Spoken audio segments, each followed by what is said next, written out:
solo here on this Saturday. Adam taking the week off, should be back next week. Happy to be here with Forbes' Chris Grenham, coming off a loss to the Detroit Pistons last night on a Friday night after what was a tough road trip on the West Coast, Chris. They go 3-4 on the West Coast, plus these two games at home. I'm just kind of lumping them all together because it's been kind of an interesting road trip for the Celtics, and I lumped these two into the end because it kind of encompasses my first point. I'm not wasting any time here. We're gonna get right off, right into this right away here.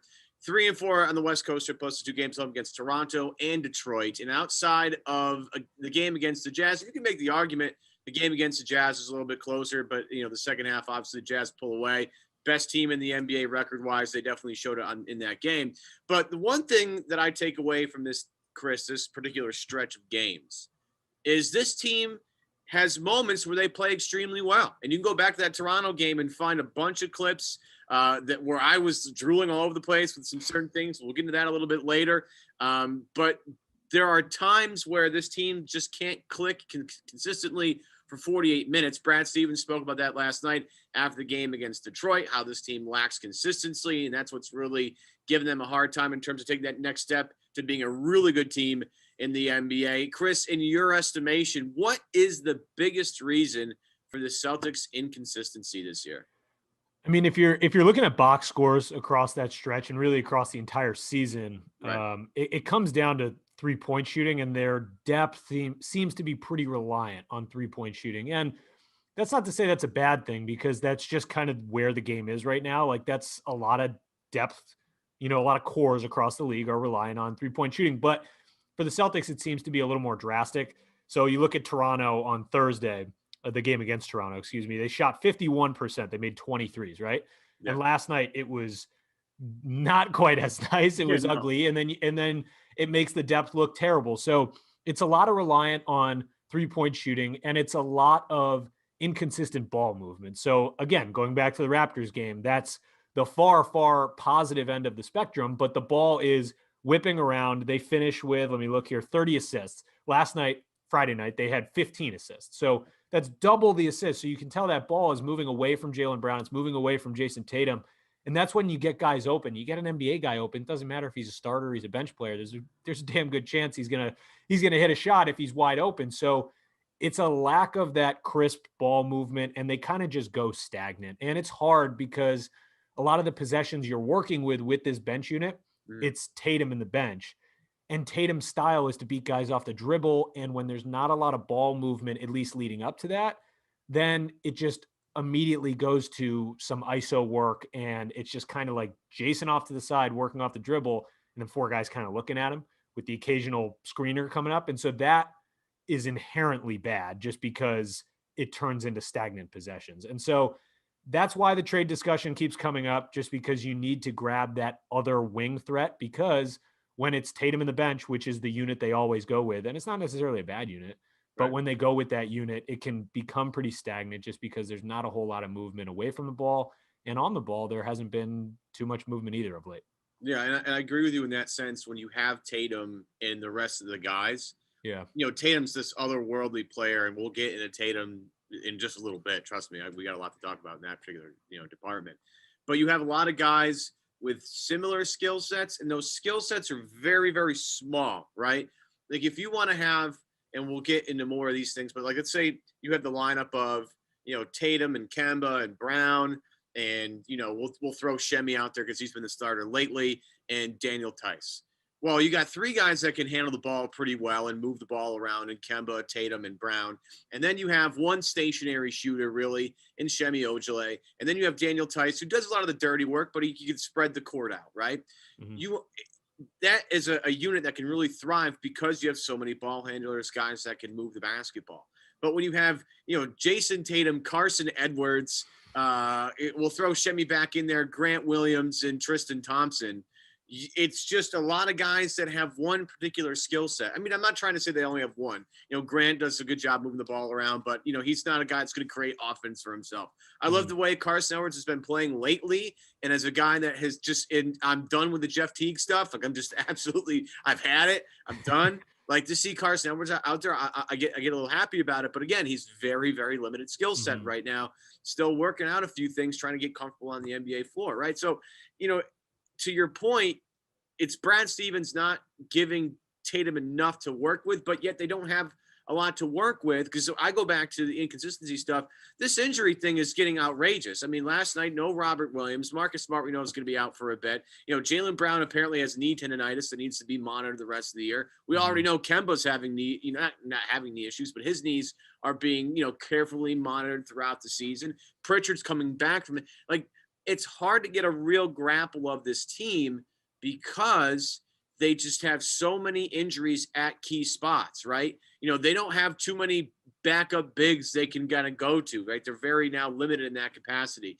You take out Marcus Smart and Kemba Walker in a game, well, now your point guard rotation is all out of whack. Jeff Teague now has to play along with Carson. Like, you see what I'm getting at? So the injury bug it's not just injuries. I'm not going to try to put it all in injuries, but this injury bug prevents this team from getting any sort of rhythm. And this doesn't even mention the fact we haven't even seen Romeo Langford yet. So it's just, at the end of the day, you want to be able to, you watch Toronto and you're like, oh my goodness, this team, this is amazing.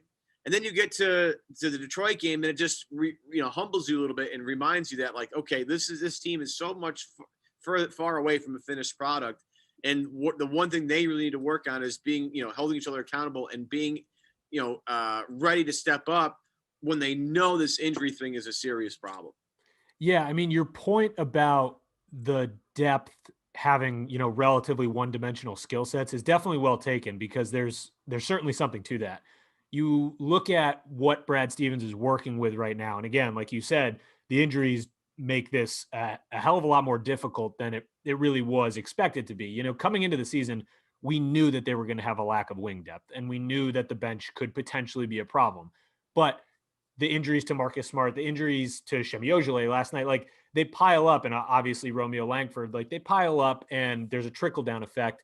It makes things difficult, right? Because you already don't have a lot of wings, and say Shemi does have to miss a game, say he doesn't play tomorrow against Washington or something like that. Like, he's been playing very well. You're down another wing. And then it forces more minutes for probably Jeff Teague or another, scorer off the bench. And that's a problem, because you're bringing in these guards like Pritchard and Teague. Now, Pritchard has been tremendous. He's been great. Yeah. He's probably been the best player off the bench. No question.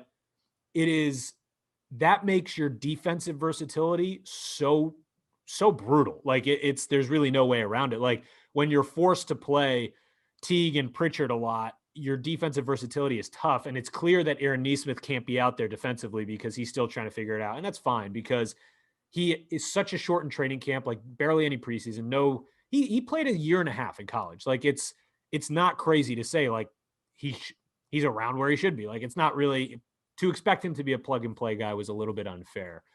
But the one-dimensional style of this bench is, again, I keep coming back to it, but that's why the Celtics need to be active with this TPE, because it's so limiting no matter what direction you go. And Grant Williams has been really good, and that's been a nice perk. And Semi Ojeleye has been really good, and that's been a nice perk. And so has Peyton Pritchard. But outside of them, there's a whole lot of nothing, and it falls off really hard. And yeah, Carson had a nice stretch, but like, you can't rely on him defensively. You saw against Phoenix, yeah, Brad rewards him with a start because he played well against the Clippers. He's just going to get bullied against guys like Devin Booker and stuff. So yeah, Chris Paul versus Carson Edwards is right. It's just not. Yeah, like Devin Booker saw the matchup with Carson Edwards and went right at him immediately. Right. So that's just a tough matchup from the start, and it's hard because Carson is still trying to develop into his own pro style, where he was coming out of college as this volume shooter.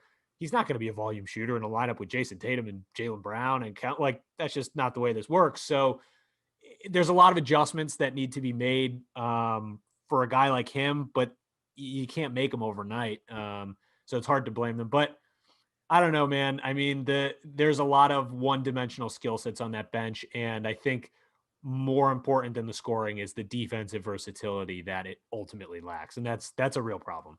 Was it rough for you watching Saddiq Bey go off last night? No, it wasn't rough at all, man. I was having the time of my life. I tweeted that back to Corrales. I mean, I love watching Saddiq Bey play, and I I led that train for so long. To have him, he played very well in the first game of the back-to-back earlier in the season against the Celtics. So to have him go for a 30 last night was just life affirming. It was tremendous. I know Celtics fans didn't like it, but man, I enjoyed it. I'm a fan of all things Sadiq Bey. I caped for I didn't do it as hard as you did, but he got on my radar. I mean, first off, I have a fiction for Nova guys only because I long for the days of the older Big East when rivalries really meant something. In college basketball today, it's a little different. But I always have a soft spot for like the UConn guys, the Villanova guys. Anybody who wants to bring St. John's back to the promised land, I'm totally down for. Right. Seton Hall. I mean, I'm down for all that stuff. And to watch and I'm a big Jay Wright fan. So I'm pretty much anybody that comes out of Nova lately is just like a really smart player. Just seems like a guy you should draft. I don't know how, the Jaylen Brunsons of the world. I mean, you're going to go back to all these guys. They all just seem to know how to play. 100%. And you look at Sadiq Bey and you're like, damn, like that, having him. And I'm not trying to pile on Neesmith, right? As you said, a year and a half of basketball. His shot is good. He needs to find rhythm. He needs to get practice because of the defensive end. He has no clue. And like you look at the end of the game against Toronto on Thursday night, and they go zone at the end of the game. He still has no clue where to be. And I'm sitting there I'm like, man, this is so tough because he needs to play, but he can't play because he just makes too many defensive mistakes. And if you're going to make that many defensive mistakes and you're not going to shoot well, you're not going to see the floor. But I do want to get back to the inconsistency thing because it does hover around a specific player, in my opinion, as well. And that's Kemba Walker, right? Kemba, as much as, look, he's still finding his way a little bit as he didn't play organized basketball for a very, very long time. He's just coming back into the fray. He's starting to get his feet wet. But you see what happens when he's not totally on for that game. I mean, you look at his past couple of games, he's had some good ones, but his shot has been off in a lot of games. And sometimes the misses, Chris, there were several again. What was he, 2 for 14 or whatever against Phoenix on that road trip? Some of those misses were absolutely brutal. A buddy of mine texted me. He was like, you got to be kidding me on this Kemba number.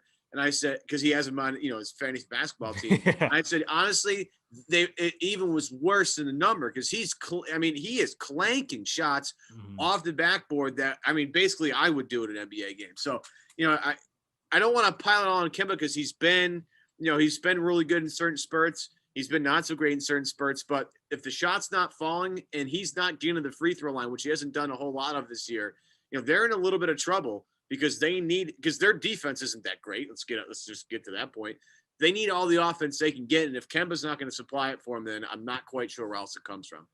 Yeah, it's been said a million times, but the whole thing with this team is you got to make life easier for Jaylen Brown and for Jayson Tatum, and that starts with Kemba Walker being effective on the offensive side of the ball. You got to pull attention away from Tatum and away from Brown, and he did that against Toronto. I mean, he was in 30 minutes. He had 21 points. He was 6 of 6 from the free throw line, which is his most free throw attempts in, I think, since he's come back. Yeah. The year. So, yeah, you're right. So, that's a positive, and he's moving in the right direction. But you're right. Like, the inconsistencies have been a little more drastic than they have been in the past with Kemba.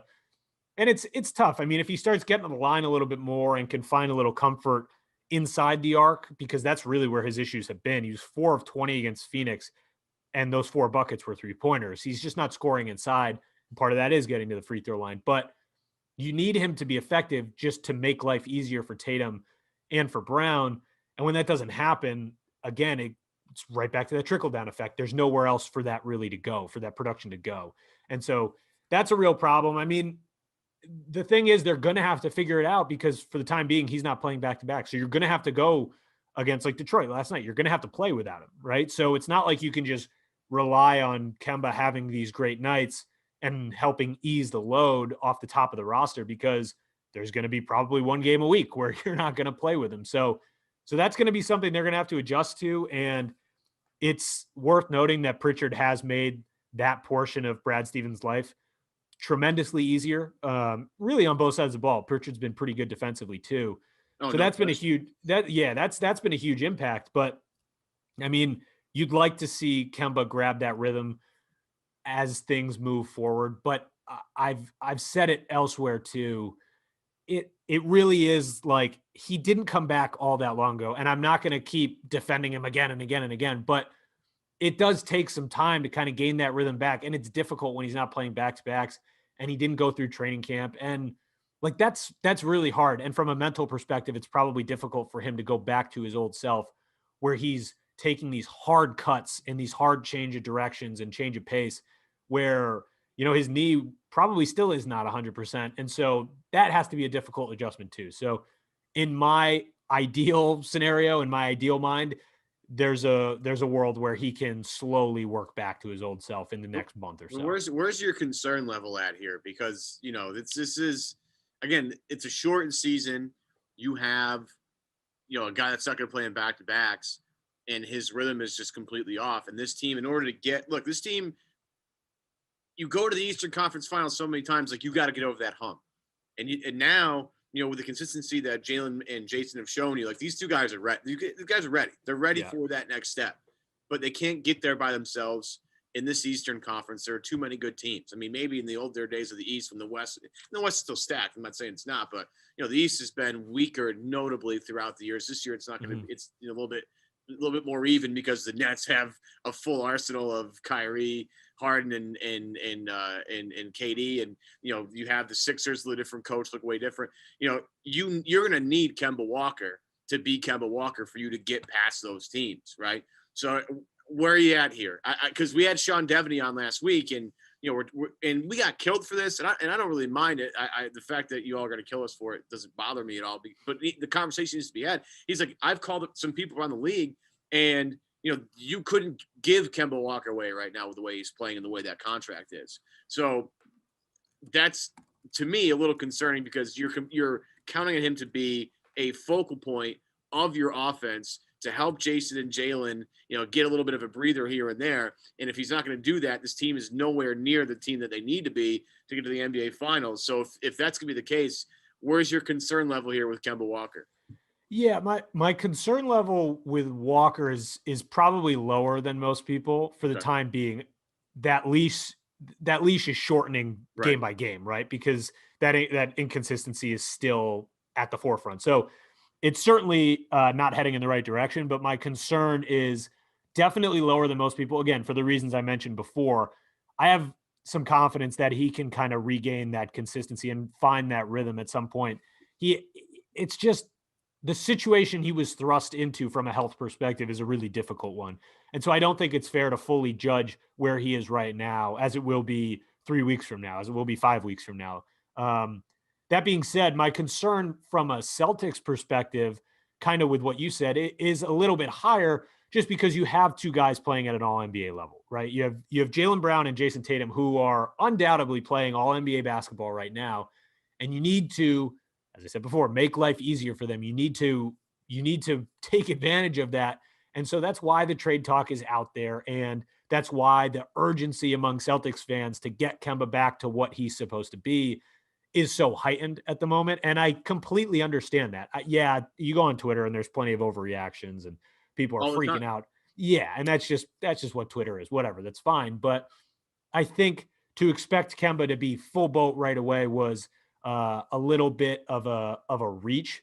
However, he hasn't been good and he's been inconsistent, and that's certainly a problem. But I think that the concern with Kemba is what it does to the ceiling for the Celtics.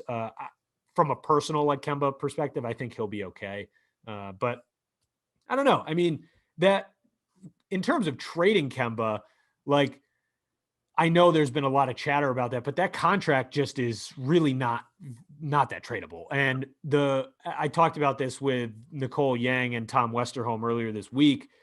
There is a lowered trade market for him right now. Like there were years ago where Kemba has this mammoth contract. Well, he's Kemba. So you're willing to take that on and you're willing to try to find some matching numbers, and teams are going to be willing to move forward with that.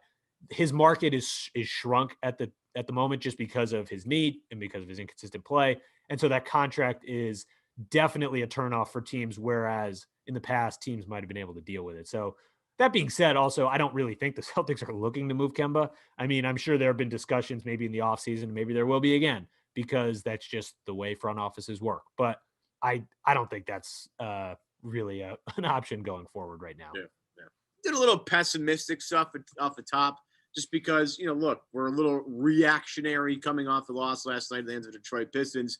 But I do want to flip this to a very positive direction, Chris, because one of the things I've been super excited about, really happy about the last couple of games, is point Jayson Tatum. Because I don't know if anybody's noticed, it's fun to watch when he has the ball in his hands because he can do a whole lot with it. 27 assists in the last 4 games, 7 a game. And that span, only 4 turnovers total in those 4 games. And as I watched it, I thought, again, I go back to the Raptors game as sort of a crutch. And look, we're talking about, not a ton of games already this season. But I go back to that Raptors game and I looked at the way that floor was spread out. When you had Kemba, Tatum, Brown, Ojeleye, and Tice on the floor at the same time.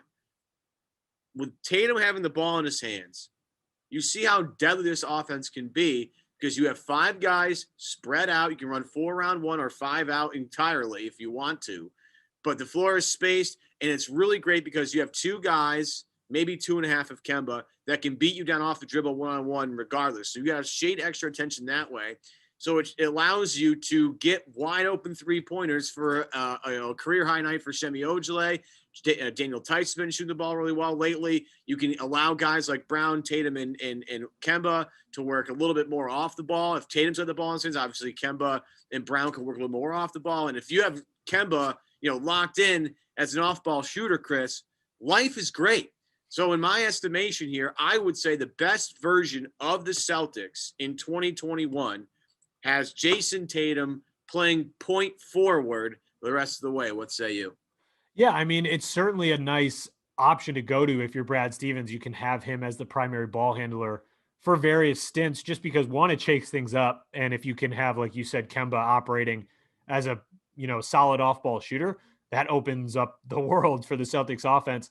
But more than anything, I think it opens up things for Jayson Tatum's offensive game because go back a year ago, maybe a little more, he's this, I'm going to break you down off the dribble and I'm going to get to the cup, and defenses know that there wasn't a whole lot of what I want to say versatility to his offensive game. He was a bit one-dimensional, as a lot of young guys are. He was extremely good at that one dimension, much better than most guys. So that helped. But I think from a defensive perspective, it makes the Celtics so much tougher to guard when he's able to do this and he's able to work you off the dribble. And it's interesting because that Raptors game is a prime example of what happens when the supporting cast is hitting those open shots and they're taking advantage of those nice Tatum looks, because he was doing that a decent amount on the West Coast trip and earlier in the season. But you get these cold stints from guys like Ojeleye, guys like Pritchard, whatever, where they're not hitting and you don't see the assists in the box score. And so people don't really pay attention to it as much. He's been really good off the dribble as that playmaker this season, much better than he has in years past.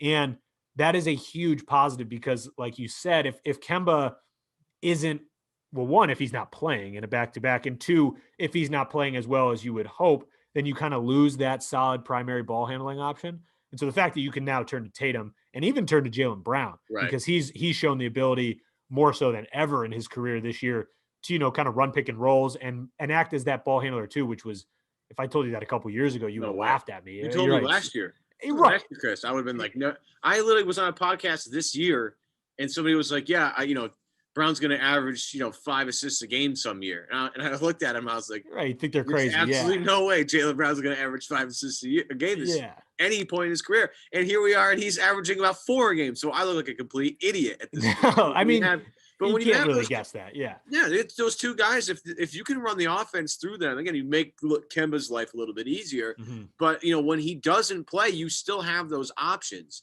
And it's important for Tatum as he takes the next step into superstardom, which we all think he's going to get. I mean, is he there already? We don't know yet. He's this like high-end star right now.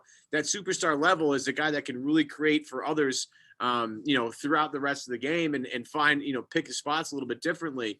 But, the point Tatum stuff, I just look at the way the floor spread out. And I look at like where everybody's standing in their own, and with Tice, he would have run a 1-5 or 3-5 pick and roll with Tice. just the floor is much more spread out. It makes the help defense just really, commit to something. Mhm. And as Jayson Tatum learns how to react to those commitments, White's going to get a lot easier for that Celtics offense. And I looked at that and said, that's the way. That's the way they have to play at the end of games when things get, tight and physical and, every possession matters a little bit more.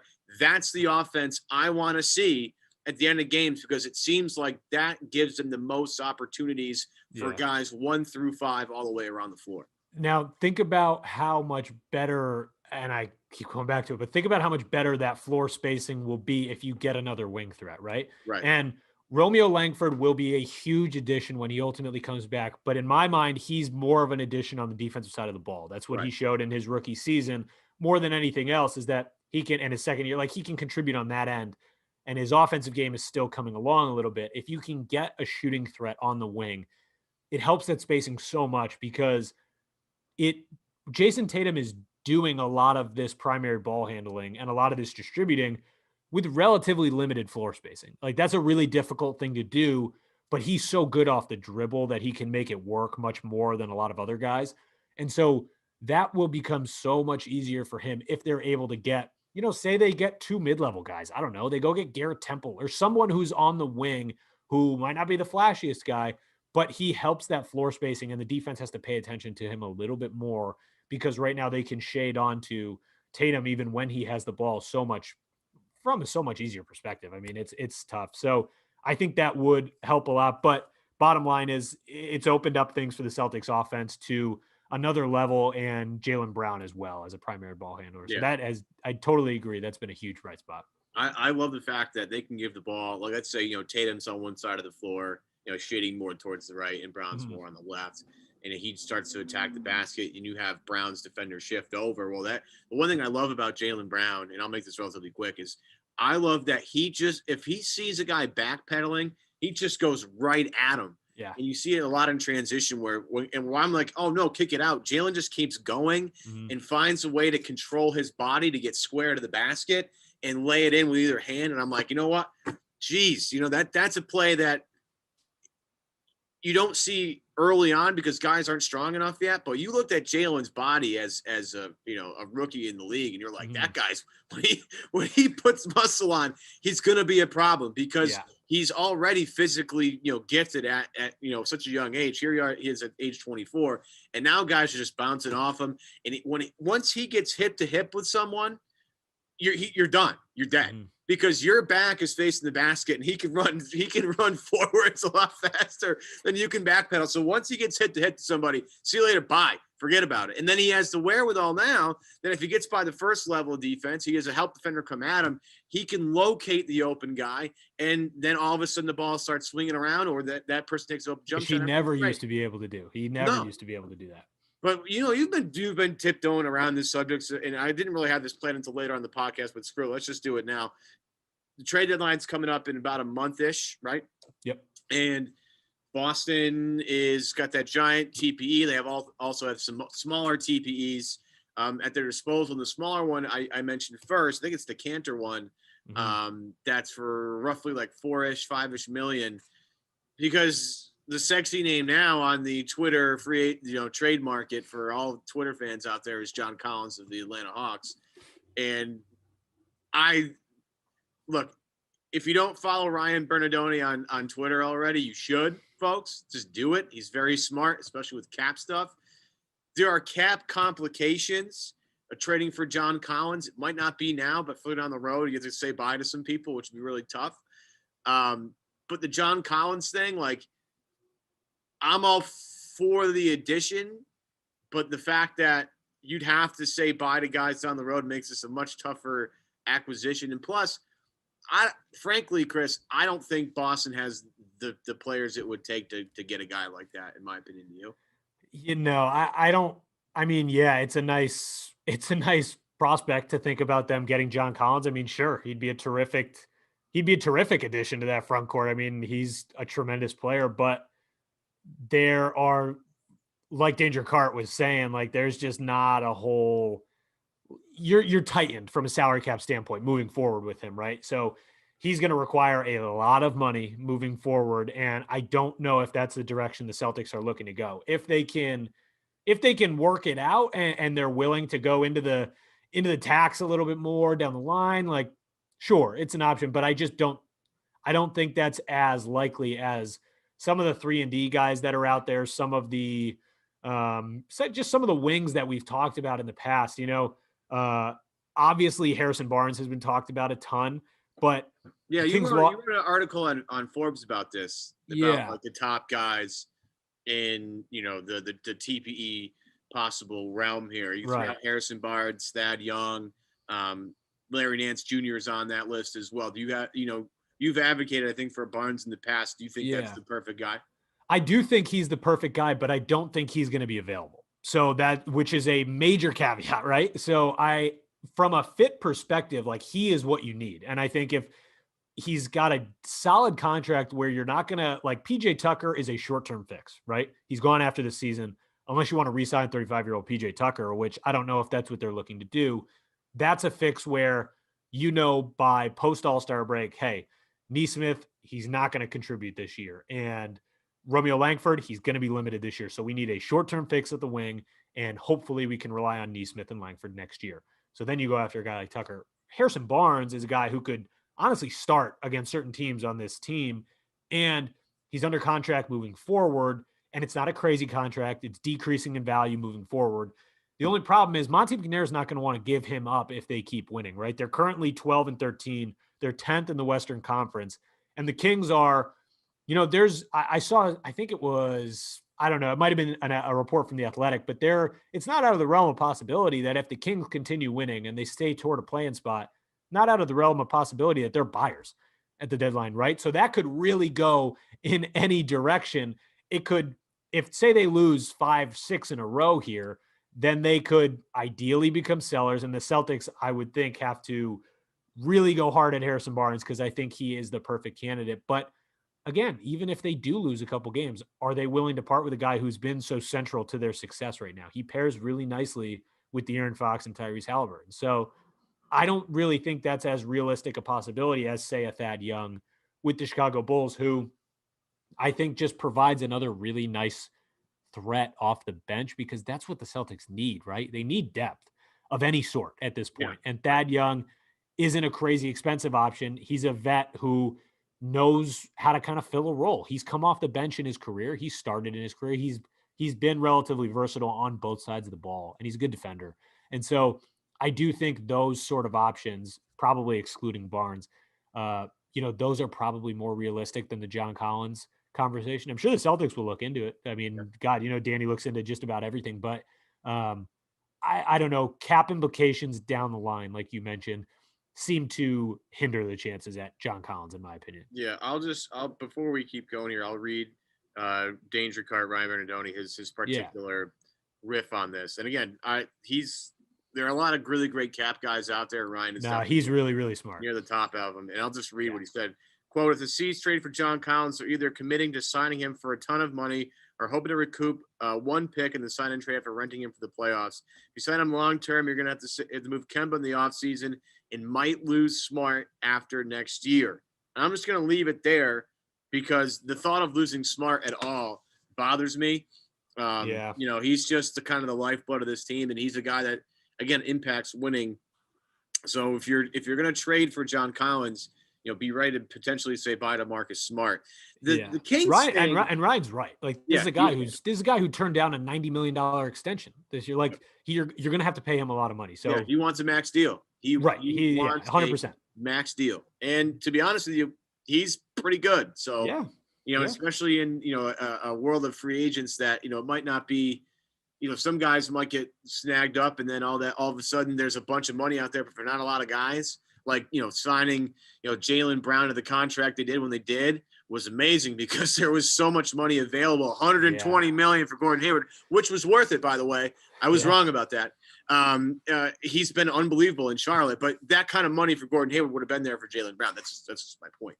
Mm-hmm. You have the Harrison Barnes thing is so infuriating because, like, look, the Kings, you're not going to win anything. Like, you're in 10th place.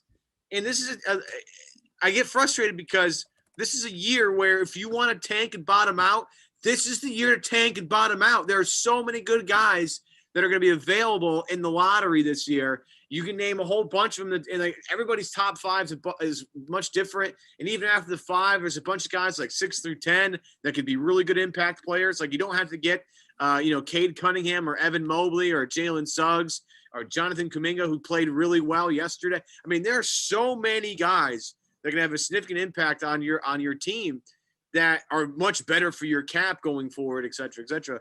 The Kings thing will continue to bother me, but they, look, I don't run the Kings, so it's not my thing. My question for you is, would you rather overpay to get Harris? Like, let's say like you have 2 deals on the table. One's for Thad Young or whatever your favorite, like second prospect or second trade target is, and Harrison Barnes. And, the Kings like, yeah, we're willing to move Harrison Barnes, but you got to give us a little something extra. Would you be willing to go that extra mile to get Harrison Barnes versus Thad Young or Larry Nance, who I like quite a bit, or, other, ex-player here guy? Yeah, I would give up a young player and some draft capital for Harrison Barnes if that is an option. Again, who knows if that'll be an option, but I certainly would. Comes back to what we were saying earlier.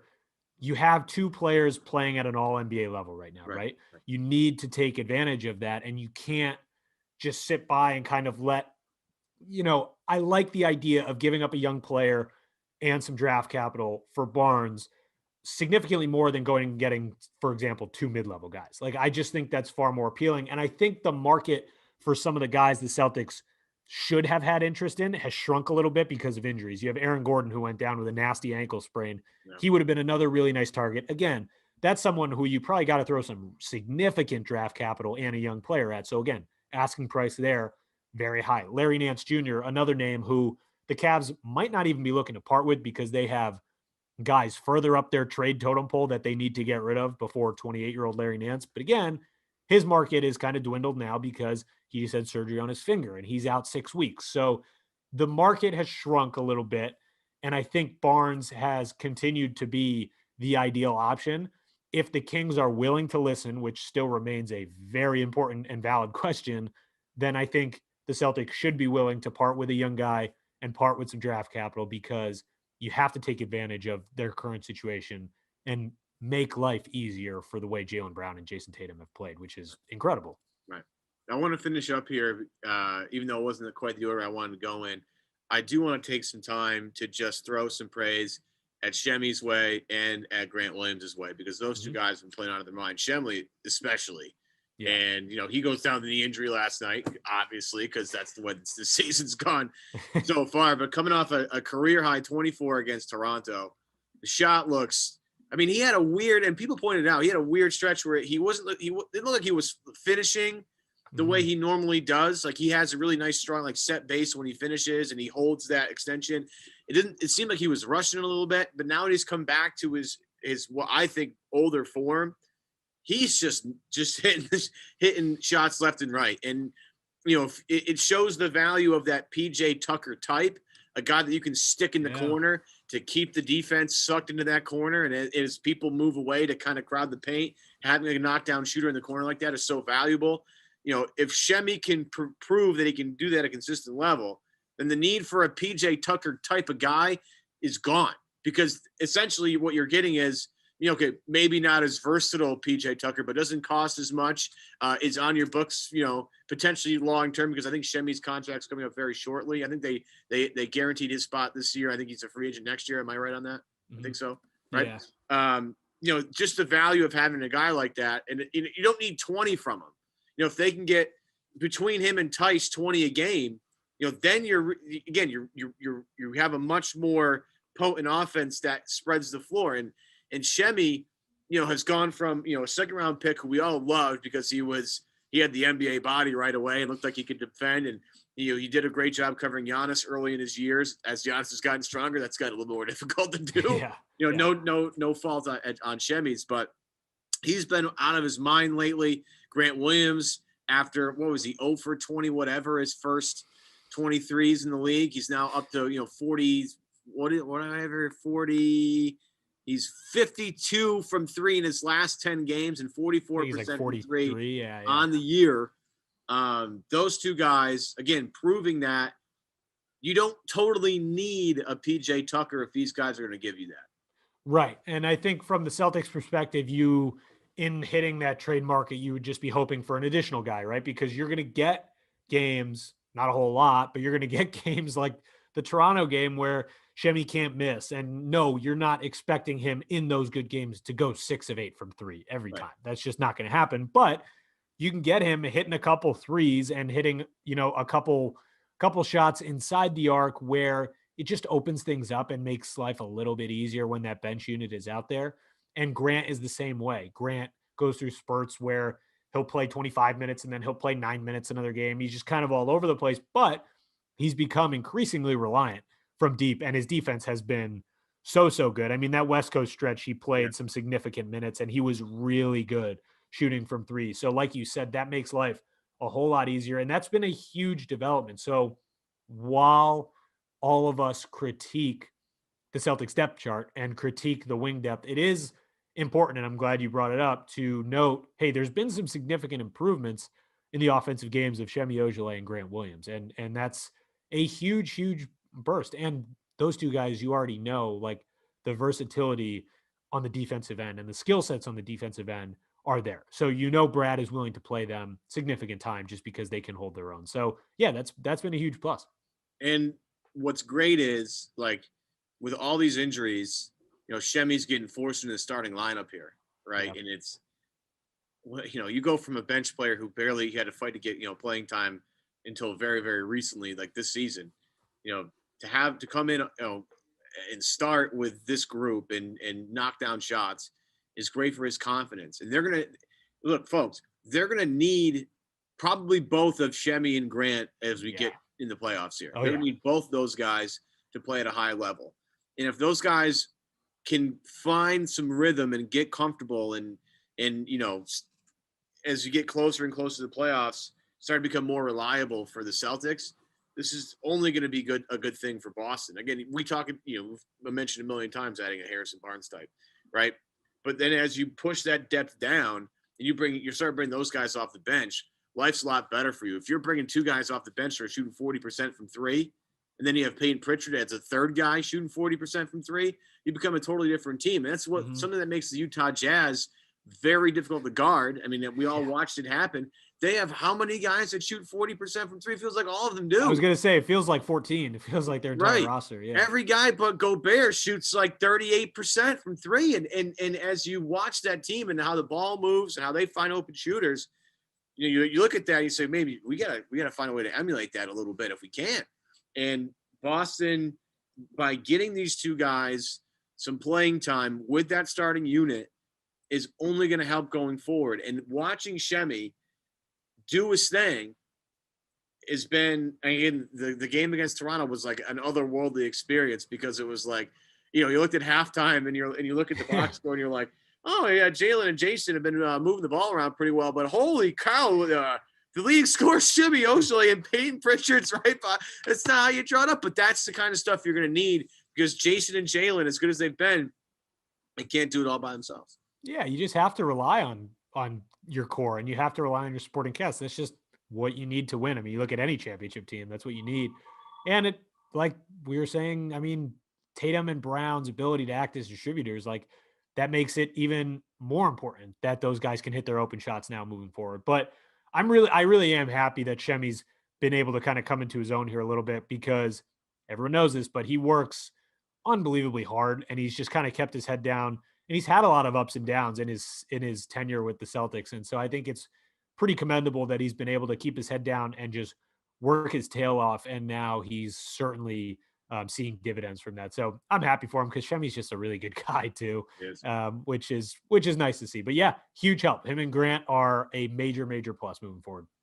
You got anything coming up, working on for Forbes that you want to tease here?